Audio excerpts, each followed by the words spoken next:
மே மாதம் வரப்போது சம்மர் வெக்கேஷனுக்கு எல்லாம் பிளான் பண்ணணும். இந்த வெக்கேஷனை எப்படி எடுத்துகிட்டு போகணும் அப்படிங்கிற டிஸ்கஷன்ஸ் எல்லாமே வந்து ஆரம்பிச்சிருப்பாங்க. ஸோ அப்போ வந்து நமக்கு ஒரு வெக்கேஷன், ஒரு லீவு அப்படிங்கிறது வந்து நமக்கு கிடைக்கும்போது ஒரு குடும்பமாக நம்ம வந்து ஒரு ஃபேமிலியாக வெளியே போகிறது, அது மாதிரியான நிறைய விஷயங்கள் நம்ம வந்து சேர்ந்து செய்வோம். ஸோ அப்போ வந்து நம்ம இதை எப்படி வந்து நம்ம எஃபெக்டிவாக நம்ம வந்து இன்னும் கொஞ்சம் பிளான் பண்ணலாம் அப்படிங்கிறதுலையும் நம்ம வந்து இன்னும் கொஞ்சம் ஃபோக்கஸ் பண்ணணும்.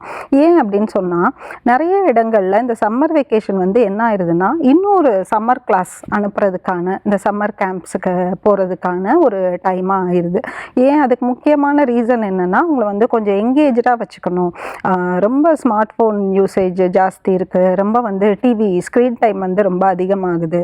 ஸோ அப்படி இருக்கும்போது அவங்கள வந்து எப்படி நம்ம வீட்டிலையே வச்சுட்டு இருந்தாலும் அது வந்து அவங்களுக்கு வந்து ரொம்ப ஒரு போரிங்கான ஒரு வெக்கேஷனாக ஆயிரும். அப்படிங்கிறதுனால ஏதாவது கிளாஸஸ் அனுப்பலாம், நம்ம ஏதாவது கோச்சிங் அனுப்பலாம் அப்படிங்கிறது. ஸோ அந்த வகையில் அது ஒரு நல்ல விஷயந்தான். ஆனால் இந்த வெக்கேஷன் டைம் வந்து ஒரு பேலன்ஸ்டாக இருக்கும்போது தான் நமக்கு வந்து அதுக்கான ஒரு கம்ப்ளீட் எஃபெக்ட் வந்து நமக்கு கிடைக்கும்.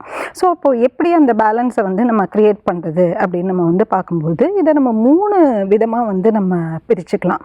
கண்டிப்பாக அந்த கிளாஸஸ் போகிறதோ இல்லைன்னா நம்ம வந்து இந்த ஸ்கில்ஸ் எல்லாம் டெவலப் பண்ணிக்கணுங்கிறது ரொம்ப ரொம்ப நல்ல விஷயந்தான். ஏன்னா இப்போ வந்து இந்த டைமை வந்து நம்ம விட்டுட்டோம் அப்படின்னு சொன்னால் அவங்களுடைய ஆர்வத்தை வந்து நம்ம கண்டுபிடிக்க முடியாது. இப்போ நம்ம குழந்தைகள் எடுத்துக்கிட்டோம்னா அவங்க ரொம்ப ஆர்வம் காட்டுற விஷயங்கள், இப்போ ரீசெண்ட் டைம்ஸில் பார்த்திங்கன்னா அவங்களுக்கு ஸ்போர்ட்ஸ் விளையாட்டு வந்து அது டீமாக இருக்கலாம், இல்லைனா தனியாக விளையாடுற விளையாட்டுக்களாக இருக்கலாம். அப்புறம் வந்து இந்த ஆர்ட், எந்த மாதிரியான ஒரு ஆர்ட், ஒரு டான்ஸ், மியூசிக் அப்படி இருக்கலாம், இல்லைனா வந்து ஒரு பெயிண்டிங், டிராயிங் அப்படியான விஷயங்கள். ஸோ இதிலெல்லாம் ரொம்ப ஆர்வமாக இருக்காங்க. சமீபமாக ஏஐ அப்படிங்கிற விஷயம் ரொம்ப ஃபாஸ்ட்டாக இப்போ இருக்கிற ஜென்ரேஷனில் பரவிட்டு இருக்கிறதுனால அவங்களுக்கு வந்து அதில் ஒரு ஆர்வம் ரொம்ப அதிகமாக இருக்குது. ஸோ அதை கற்றுக்கணும் அப்படிங்கிறது.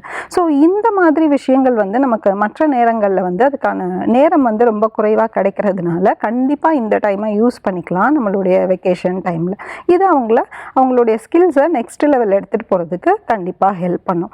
அதே நேரத்தில் ரொம்ப டைட்டாக இந்த கிளாஸ் முடிச்சதுக்கப்புறம் நெக்ஸ்ட்டு டான்ஸ் முடிச்சு பாட்டு, அந்த மாதிரி ரொம்ப டைட்டாக இருந்தாலும் அவங்களுக்கு அந்த பேலன்ஸ் கிடைக்காது. ஸோ அதுக்கப்புறம் 2வது விஷயம் சோஷியல் ஸ்கில்ஸ். அதாவது முதல்ல நான் சொன்னது ஒரு தனிப்பட்ட ஸ்கில். இப்போ நான் சொல்கிறது வந்து சோஷியல் ஸ்கில்ங்கிறது நம்ம மற்றவங்க கிட்ட எப்படி பேசி பழகிறது, ஸோ அவங்க கூட எப்படி வந்து ஒரு இணக்கமான சூழலில் வந்து நம்ம போகிறது அப்படிங்கிற விஷயங்கள் வந்து அவங்களுக்கு கற்றுக்கிறதுக்கும், இதை விட்டால் நமக்கு வேறு நல்ல சான்ஸ் வந்து கிடைக்காது. இந்த வெக்கேஷன் டைமில் வந்து நம்ம என்ன பண்ணலான்னா, அவங்கள வந்து நம்ம நேட்டிவ்க்கு கூட்டிகிட்டு போகிறது, இல்லை எங்கேயாவது ஒரு ட்ரிப், ஒரு ட்ராவல் நம்ம வந்து போகிறது, இல்லை லோக்கல்லே நான் அவங்களோட ஃப்ரெண்ட்ஸை மீட் பண்ணுறது, ஃபேமிலி ஃப்ரெண்ட்ஸ் வீட்டுக்கு போகிறது ஒரு நல்ல விஷயம். ஒரு மேரேஜ், ஒரு எந்த மாதிரியான ஒரு மக்கள் நிறைய கூடுற இடங்களுக்கு போகிறது மூலமாக அவங்களுக்கு வந்து சோஷியல் ஸ்கில்ஸ் வந்து டெவலப் ஆகும். எப்படி ஒருத்தங்க கிட்ட பேசுகிறது, ஒருத்தங்களை அறிமுகம் பண்ணால் அவங்கக்கிட்ட நம்ம எப்படி வந்து ஒரு உரையாடலை வந்து நம்ம வந்து தொடங்குறது அப்படிங்கிறத அவங்க நம்மளை பார்த்து அவங்க கற்றுக்குவாங்க. இப்போ வந்து நம்ம ஒருத்தங்களுக்கு வணக்கம் சொல்கிறோம், பார்த்தா விசாரிக்கிறோம், எப்படி இருக்கிறீங்க, நல்லா இருக்கிறீங்களா. ஸோ இந்த அடிப்படை விஷயங்கள் எல்லாமே வந்து அவங்க வந்து கற்றுக்கலாம். 3வது விஷயம் வந்து பார்த்திங்கன்னா நல்ல ஓய்வு, ரெஸ்ட்டு. ஏன்னா வந்து ஓடிக்கிட்டே இருக்கிறோம். அது பெற்றோர்களும் சரி குழந்தைகளும் சரி பார்த்திங்கன்னா அவங்களுடைய அந்த கிளாக் வந்து நிற்காமல் ஓடிட்டே இருக்குது. அப்போ வந்து ஒரு தூக்கமாக இருக்கட்டும், ஒரு சாப்பாடாக இருக்கட்டும், ஒரு ஸ்லோ டவுன் பண்ணி அதை ரசித்து என்ஜாய் பண்ணி செய்கிறதுக்கான ஒரு நேரம் வந்து நமக்கு கிடைக்கிறது இல்லை. ஸோ அப்போ வந்து இந்த மே மாதம் எடுத்துக்கிட்டிங்கன்னா அவங்களுக்கு வந்து நல்ல ஒரு கம்ப்ளீட்டான ஒரு ரெஸ்ட், ஒரு அலாம் இல்லாமல் எந்திரிக்கிறது. நம்ம உடல் வந்து அதுக்கு தேவையான ஓய்வை எடுத்துட்டு அதுக்கப்புறம் வந்து ஸ்லோ டவுனாக அவங்க மெதுவாக எழுந்து அவங்களுடைய அந்த பிரேக்ஃபாஸ்ட்டை கொஞ்சம் என்ஜாய் பண்ணி சாப்பிட்றது, இது மாதிரியான விஷயங்கள் வந்து அவங்கள வந்து ஒரு ரெஸ்ட் அண்ட் ரீசைக்கிள்னு சொல்லுவோம். இப்போ திரும்ப அடுத்த மாதத்துலேருந்து அவங்க ஓடணும். ஸோ அப்போது அந்த புது வருடத்துக்கான ஒரு ரீசார்ஜ் பண்ணிக்கிற ஒரு மெக்கானிசமாக நம்ம அதை வந்து வச்சுக்கலாம். ஸோ அப்போ வந்து ஒரு மதியம் சாப்பிட்டு முடிச்சதுக்கப்புறம் வந்து ஒரு குட்டி தூக்கம் போடுறது, இது மாதிரியான ஒரு ஸ்லோ டவுனான ஒரு ரெஸ்டான ஒரு வெக்கேஷன். ஸோ இந்த பேலன்ஸ் வந்து நமக்கு வந்து இப்போ ஒரு மாதத்தில் நீங்கள் வந்து இதை 2 விதமாக செய்யலாம். ஒன்று, 10 டேஸாக நம்ம பிரிச்சுக்கலாம். ஒரு 10 நாள் வெளியூர் போகிறோம், ஒரு 10 நாள் வந்து ஒரு கிளாஸ் அட்டன் பண்ணுறோம், கோர்ஸ் அட்டன் பண்ணுறோம், ஒரு 10 நாள் ஒன்றும் பண்ணல, நம்ம சும்மா இருக்கிறோம் அப்படின்னும் நம்ம பிரிச்சுக்கலாம்.